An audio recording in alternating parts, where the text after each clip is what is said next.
ये मुज़ाकरात नाकाम हो गए और president Lahore press club Arshad Ansari उनसे बातचीत कर रहे थे, आपने वज़रा की बात ही नहीं मानी। क्या कहते रहे वो आपको? 15-20 मिनट तवील मुज़ाकरात आपके हुए और फिर वापस चले गए खाली हाथ। देखिए आदम, अभी 9 घंटे हो गए हम यहाँ 11 बजे के आए हैं, 10 घंटे हो गए, अब 9 बज रहे हैं, तो 10 घंटे से यहाँ बैठे, अगर 10 घंटे भी बैठना पड़े तो कोई ऐसी बात नहीं है। यहाँ पे सारे मौजूद हैं। अभी वो 4 वज़रा आए हैं, बिलाल यासीन थे, गुरचानी और 2-3 वज़ीर, आशिक रमानी थे, बल्दियात के बल्दियात वाले वज़ीर भी थे। उनका कहना ये था कि जी आप आएँ अंदर और बाइकआउट ख़त्म कर दें, हम जो है आपका जो मामला है वो अंदर भिजा लें। हमने 2 बातें की उनसे मैंने कि कैसे आ जाएँ, जब आपने हमसे तवील बातचीत की, तवील मतलब 2.5-3 घंटे की तवील बातचीत होती है ना, तो अब एक हर शिक पे बात भी हुई। और उसके बाद स्पीकर ने क्या कहा जी, हमने स्पीकर सामने ये कहा कि इसको करते हैं, देखते हैं। मिनिस्टर साहब ने क्या कहा, मिनिस्टर साहब ने भी कहा चलें इस पर देख लेते हैं। भाई देख लेते हैं, आपने जब ठान ही ली थी कि हमने आज इस बिल को पास कराना है, देख लें 9 बज गए हैं और सेशन को 3-4 बजे का शुरू है, तो बात ये है कि वो आए, उन्होंने हमें कहा कि आप कम से कम बाइकआउट ख़त्म कर दें। मैंने कहा बाइकआउट ख़त्म नहीं होगा, एक सूरत है। क्या सूरत है? मैंने उन्हें कहा कि ये सूरत है कि आप ऐसे करें कि इसको इल्तवा में डाल दें। चले आपने पेश कर दिया, इल्तवा में डाल दें, वो तो बड़ा मुश्किल है।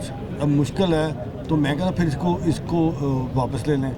या अपोजिशन ये कह रही है कि अभी बच्चर साहब आए थे, उन्होंने बात की कि हमने ये कहा कि सिलेक्ट कमेटी को दोबारा भेज दें, इसको इस रिव्यू कर लें, इसको स्टेक होल्डर दोबारा बैठा लें। ये तमाम की तमाम स्पीकर साहब के पास पावर है, वो इसको इल्तवा में भी डाल सकते हैं, वो इसको सिलेक्ट कमेटी को दोबारा भेज दें।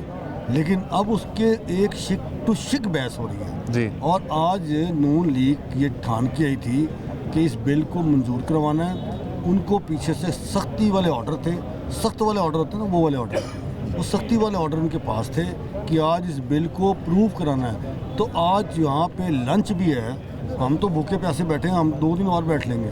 आज लंच भी जो नून लीग का 1-200 जो मेंबर हैं उनके, हमने गिने 174 थे, खाना भी उन्होंने यहाँ खाया खुसूसी तौर पे उनके लिए आज यहाँ लंच का बंदोबस्त था कि जब तक ये बिल पे शिक टू शिक बात नहीं होगी, हाजिरियाँ लगी उनकी। आप मरीम बीबी किसके ऑर्डर पे आपको लगता है कि उनकी गवर्नमेंट है और उनकी पार्टी है पंजाब में, तो मरीम बीबी का ऑर्डर होगा फिर? एक थोड़ी मरीम है, तो 2 मरीम थे। हाँ, एक मरीम थोड़ा है यहाँ पे भाई, 2 मरीम है, एक चीफ मिनिस्टर है, एक एडिशनल चीफ मिनिस्टर है, एक chief minister, additional chief minister है। अब 2 हैं, और जो एडिशनल चीफ मिनिस्टर साहब हैं वो पहले भी बेड़ा करके आई हैं फेडरल में, आपको याद होगा टीका, अभी वो टीका और लगा के आई वहाँ पे जी। एक टीका यहाँ DGPR में लगाया उन्होंने, तो वो मतलब पीके के साथ टीके भी 2-3 लगाई हैं, पहले फेडरल गवर्नमेंट में लगा के आई हैं। अब वो बैक द स्क्रीन है और बैक द स्क्रीन बैठ के माशाल्लाह काफ़ी काम कर रही हैं, बहुत दिन रात खिदमत कर रही हैं कौम की।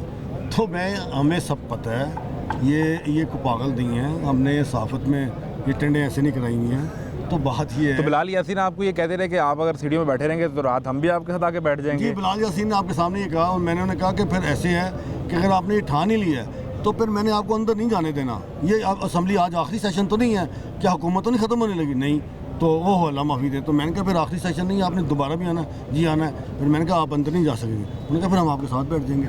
देखें जहाज का रास्ता रोक लेंगे MPs का, गुजरा का नहीं रोक लेंगे हम यहाँ, हमने पहले भी रोका है, इसमें कौन सी बात है? हम यहाँ दीवारें बना देंगे, ये अंदर नहीं जा सकेंगे, या फिर हमें पुलिस से डंडे बनवा देंगे, हम खा लेंगे, हम चले जाएंगे, हमें पुलिस पकड़ ले, हमें अंदर दे दें, जेलों में भेज दें। और देखिए ये हमारे साथ होता है आज़म, ये कोई नई बात थोड़ा।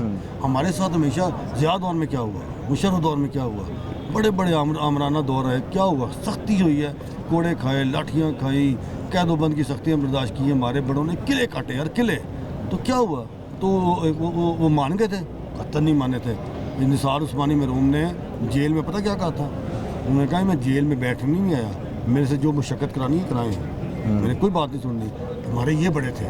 तो मैं ये समझता हूँ कि मुझे ये तासुर मिल रहा है कि अगर जेल में भी जाना पड़ा और वहाँ पर अभी कोड़े भी खाने पड़े तो ये साफ़ी कम्युनिटी तैयार है, लेकिन इस कानून के ख़िलाफ़ ही खड़े हैं। देखिए हमने अभी भी कहा है कि हमारा काम है एहतजाज करना। जब आप अपोजिशन में होते हैं तो एहतजाज नहीं करते, हमने कहा हम करते हैं। मैं कहा धरने देते हैं, एहतजाज करते हैं, डांगें पड़ती हैं, जेलें आपने काटी हैं। तो भाई हम अपने कॉज के लिए अगर सहाफ़त की आज़ादी सहाफ़त पे को आँच आएगी तो हम भी डंडे खा लेंगे। मलिक हम भी अहमद खान डंडे अभी खा अपोजिशन लीडर बाहर आए थे और फिर वापस चले गए, वो भी जो क्लॉज टू क्लॉज बहस हो रही है, अपोजिशन उसका हिस्सा है। आप समझते हैं कि अपोजिशन फिर अपना किरदार तो पूरा अदा कर रही है? अपोजिशन उस पर मुसलसल बज़द है कि इस काले कानून को डेफर कर दें, इसको सेलेक्ट कमेटी को भेज दें, इस पर दोबारा बात कर लें, स्टेक होल्डर्स को बुला लें। लेकिन चूँकि गवर्नमेंट के पास अक्सरियत ज़्यादा है, उन्होंने आज 250 लोग गिन के बिठाए हुए हैं और वो क्लॉज टू क्लॉज बात कर रहे हैं। अभी आपने देखा नहीं ना सीन में, उस वक्त अंदर था असम्बली में, जब इस बिल को टेबल हुआ है तो दरवाजे खुले, ऐसे एमपी अंदर भाग के हैं जैसे जेल से भाग के नहीं बना निकलता, इस तरह भाग के अंदर आए हैं। तो इसलिए कि वो उनको गिनती की हुई है उन्होंने कि हमारा कोरम पर टूटे ना और पूरा कोरम हो, कोरम के साथ जो नजर ना आएगा उसको डांट भी पड़ेगी। जी वो 12 हाजिरी लगी है ना आज तो। अच्छा। हाँ हाजिरी लगी है, रोटी भी हाजिरी लगी है, अंदर हाजिरी लगी है। आज इस ऑर्डर इतने सख्त हैं कि वो अल्लाह ही जानता है कि वो इतने सख्त ऑर्डर तो है, वो उन्हीं के ऑर्डर हो सकते हैं जिनके लिए ये जिनके सिरों कंधों पे बैठ के ये लोग आए हैं। तो ज़ाहिर है वो ये, मुझे तो लगता है ये है कि इनके बस पे कुछ नहीं है, ये बेबस मजबूर हैं। ये बेबस है, मजबूर हैं, लाचार हैं बेचारे, बस कुछ भी नहीं है। अरशद अंसारी साहब ने कुछ ना कहते हुए कुछ बहुत सी ऐसी बातें कर दी हैं, लेकिन बहरहाल हुकूमत बज़िद है कि वो इस पर आज कानून साजी करवाना चाहते हैं, वोटिंग करवा के इस बिल को पास करवाना चाहते हैं।